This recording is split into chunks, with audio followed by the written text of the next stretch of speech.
আমি 1 মাস রাস্তায় ঘুমাইছি আমার এই বাচ্চাটা নিয়ে। তো তারেক রহমান জিনিস পাঠাইছে, এটা দেখার জন্য এরা সবাই আসবে।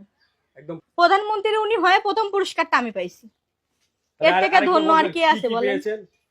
এই যে এ দেখেন খাট, এই খাটের তোষক, 2টা বালিশ, বিছনা চাদর, ওই যে ওইটা, তারপরে আপনার মশারি, ওয়ার্ড্রোব, ড্রেসিং টেবিল, টুল, ফ্যান সবই দিছে।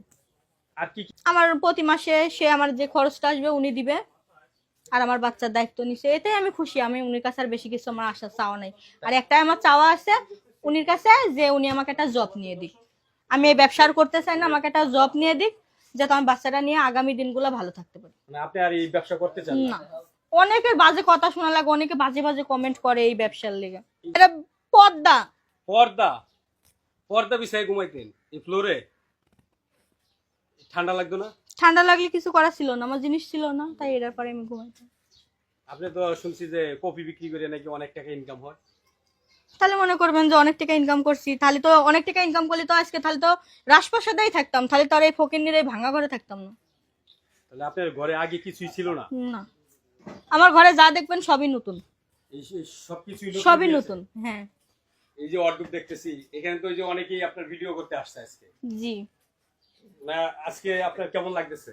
না, ভালো লাগছে, অনেক খুশি লাগছে। এই যে অনেকেই আরো আসবে, অনেক সাংবাদিকরা আসবে।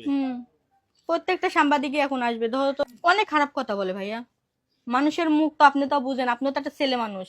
প্রশ্নটা আপনাকেই করলাম, যখন একটা সুন্দরী মেয়ে যদি দেখবেন যে বসি কফি বেচতেছে, চা বেচতেছে, আপনি কিছু খাবেন না, তারপরেও কিন্তু ওই মেয়েটাকে দেখার জন্য আপনি যাবেন কিনা বলেন?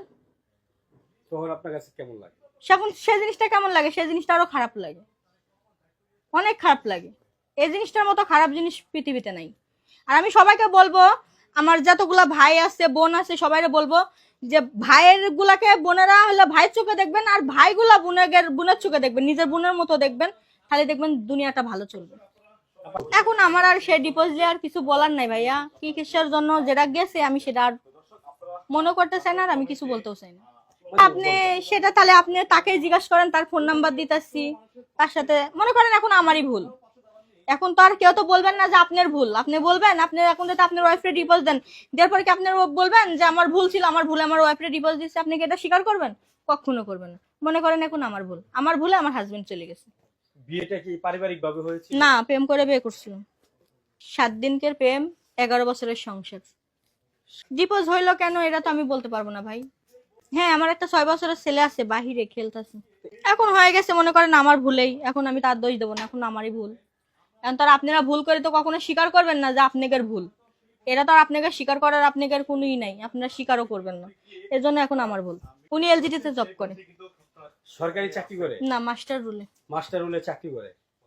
আর্থিক অবস্থা আছে মোটামুটি কোনো রকম, কিন্তু আমার আত্মীয় স্বজন থেকেও আমি সহযোগিতা পাইনি, যেভাবে প্রধানমন্ত্রী আমার পাশে দাঁড়াইছে এরকম সহযোগিতা আমার বাড়ির থেকেও আমি পাইনি।